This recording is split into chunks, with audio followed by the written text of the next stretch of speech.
You must have missed me.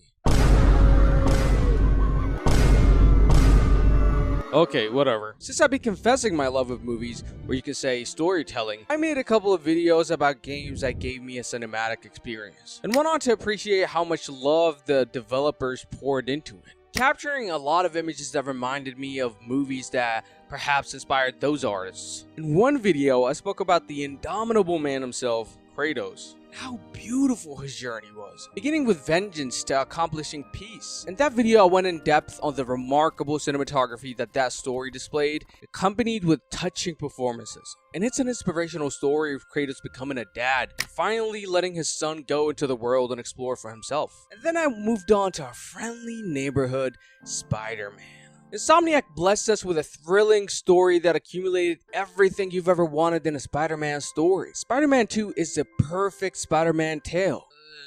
It hurts me to say. I got the chance to delve into how stunning the cinematics are in the story and the limitations that actors have on a motion capture room compared to actors in movies. I don't know, as much as I was being overly positive about the performances that were giving in Spider-Man 2, I was still curious on what were the standards the developers had of how the performances should look like. Because some games have really high standards when it comes to acting, they try their best, pushing the envelope to make sure that you'll be emotionally invested. And for a game like Spider-Man 2 that had a budget of $300 million, the performances were decent.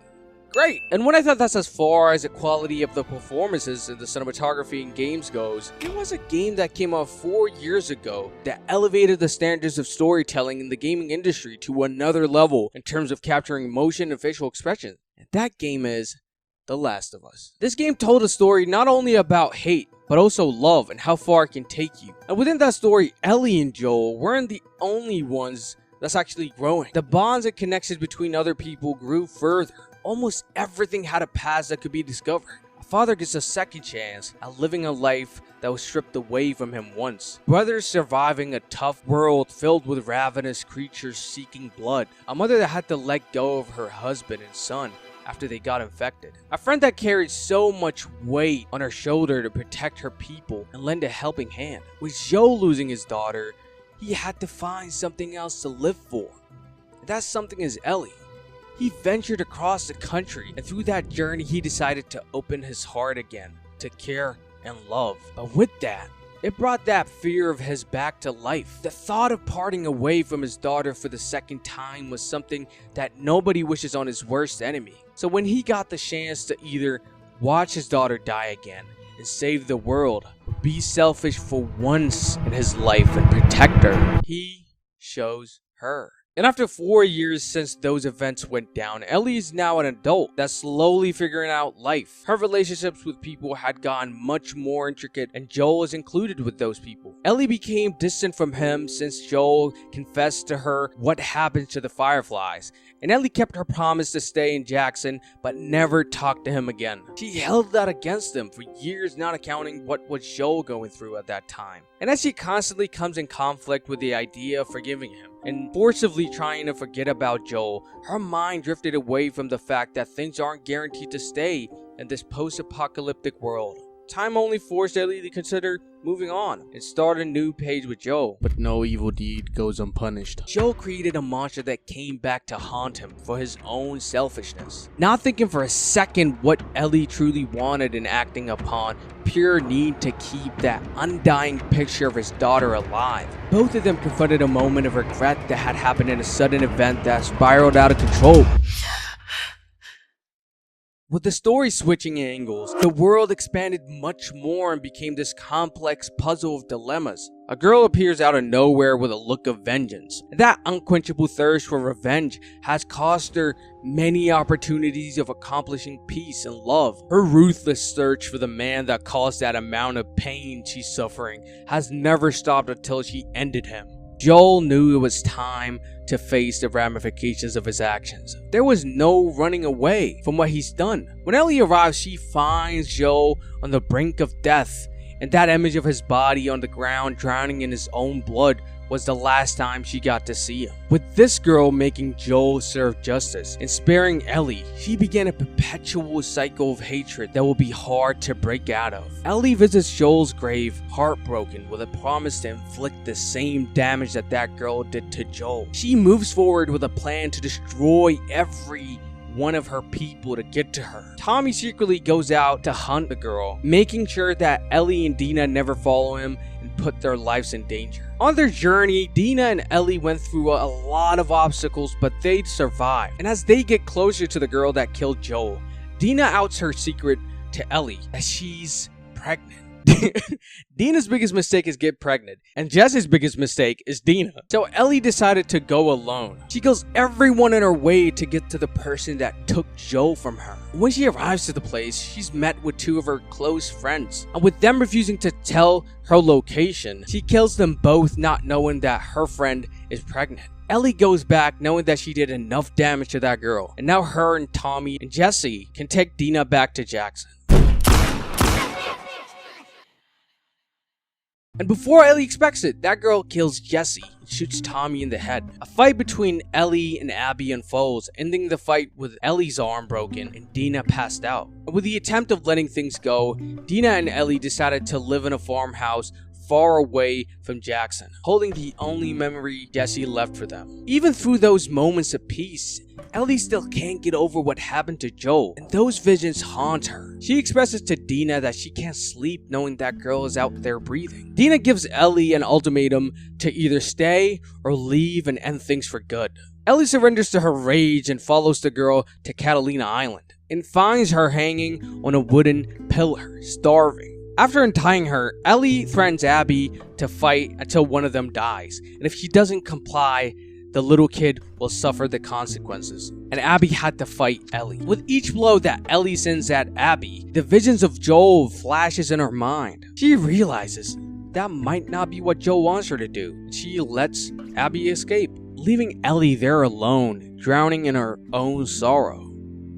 Ellie goes back home and notices that Dina packed her stuff and left the house, leaving Ellie's guitar and a couple of her personal belongings. Ellie attempts to play Joel's song, but she can't with a missing finger. She puts the guitar back and leaves the house with merely a broken heart and a constant reminder of her failure. Now, this story caught a lot of crap when it first came out. Naughty Dog had 20 people in their studio, then 300. They asked more people to come and fuck up their game. But with the passage of time, people slowly started to appreciate it. Now, some folks left a couple of comments on how the events were laid down and how Naughty Dog should have reordered things and the story would have been better. Personally, in my experience of consuming the story multiple times, I liked it. There might be some things that didn't make any sense or how obvious the message of the story was, but from time to time, I had to appreciate a story that had a little bit of uncontrolled chaos. And that infectious hatred that'll blind you from seeing the good in things made me think that I might be a victim of that too. I love how quite similar Abby is to Ellie in some aspects, but also different in others too. And the fact that Joel got killed so early in the game and out of nowhere was quite surprising, but also a constant reminder that they wanted this world to be convoluted. Because then the story becomes much more polarizing than if it would have stuck to what the people wanted, which was either Abby dying or Ellie moving on and now re-embarking on the hunt of Abby again, and also the when and where Joel was killed. Ellie's character was uninteresting and her transition didn't make any sense. Here's the thing, the attachment that we built with Ellie in the first part of the story was unbreakable, and how she became this bleak character only leads to her finding out what occurred to the Fireflies. She lost the only thing that could have given her life a meaning, so I bet she wouldn't be cracking smiles left and right to whoever passing by. She became a vessel full of frustration and anger that couldn't be contained any longer, and Joel's death was the final push that got her to blow up. I feel like people are just chasing the first Last of Us, and I totally agree with most of the issues that the story has, but somehow I came to accept it, and that's exactly what Ellie did when Joel died. The emotions that I went through were similar to what Abby and Ellie went through. The rage, the disappointment, the frustration, the emptiness. Not that one. Whoa, I didn't feel that one. Pause. I honestly don't know if Naughty Dog's plan was to make me feel this way, but if that was their plan, Congratulations, I fell for it. And as for what I said about the message being derivative, it's quite a breath of fresh air to see a story that steers the opposite direction of what the people desire, exploring the idea of Sonder. And it's where you have this realization that each random passerby is living a life as complex and vivid as yours. And for those who hated the story and can't fathom the repercussions that'll come with revenge, this guy might change your mind. And innocent people die along the way. It's about that kind of thing. Now, tell me this. Innocent people die along the way because unfortunately, that's the story of revenge. Revenge is messy. It never works out the way you want it. Why the need for so much gruesome, graphic violence? Why not let us imagine Because it's so much fun, Jan. Get it? Besides the cursing and screaming, there were mind-boggling lines in the story, and the dialogues were straightforward. Get it? Straightforward. Because they're gay. There was a line that I can't forget about that was supposed to help Abby overcome her fear of heights. And it's where Lev is teaching her how important fear is to our survival. It increases your heartbeats and makes you more focused. And with Lev noticing that his advice wasn't really helping Abby, he said, "When weak, may I find my true strength." Woo!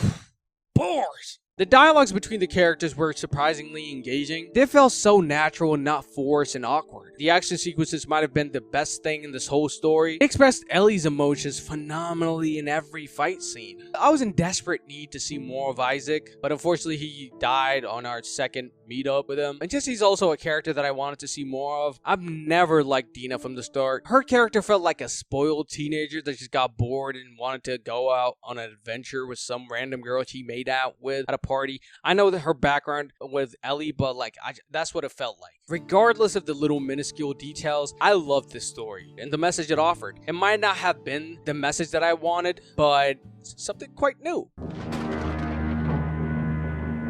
The idea of being consumed by hatred and the desire for retribution is not a groundbreaking concept. It has been explored by many movies and biblical stories that dug deep into that concept. An example of movies, the death of Uncle Ben led Peter into a cycle of hatred and revenge, and when he finally got what he wanted, he felt nothing but emptiness. That void couldn't be filled just by reciprocating the pain that he felt. He had to forgive himself and move on with his life. Even though Ellie broke the cycle of revenge, the damage that she did to herself is irreparable. And again, the angle that they took with the story is still fascinating, and I can't wait to see where they take it next.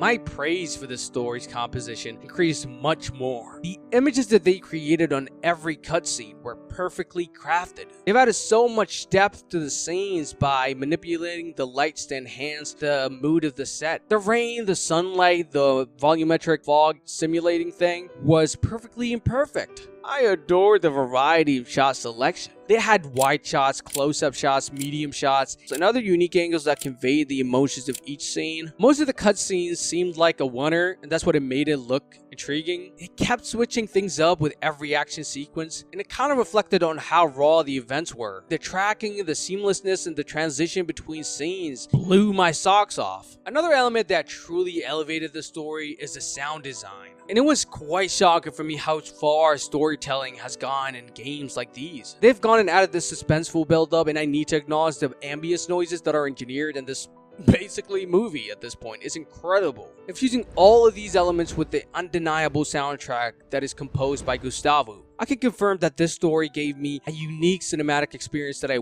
won't ever forget. And I'm merely speaking from a filmmaking standpoint. I'm not judging the gameplay. I'm not a gamer. The whole cast had supreme performances, and there's no doubt Troy killed it. And I knew it from the start because I saw the Phoenix Incident movie with his anime hairstyle. He had the potential of being one of the best gaming performances acting perform. I don't know. And for Ashley Johnson, I expected nothing less from someone who worked with Leonardo DiCaprio. I hadn't known about Laura Bailey until The Last of Us 2. Her performance sparked my interest on what other projects she worked on, and some of them I actually consumed, but I wasn't aware that she was behind those performances. And for the million, billion, trillion time, and as an obsessed Batman fan, she played Catwoman in the Telltale game, and that made me a fan.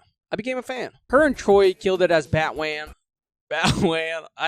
Her and Troy killed it as Batwan. Her and Troy killed it. You guys did great. The Last of Us is such a phenomenal story from start to finish. They've utilized every filmmaking technique to tell us a story that helps us reflect on ourselves as people and how hatred infested in our nature and that we should love more. It might be for some of y'all a perfect game, but for me, it's a perfect movie. And if you're really interested in seeing absolute hatred, why don't you go back to my last video and watch it and come back and tell me what you think. Click on this video.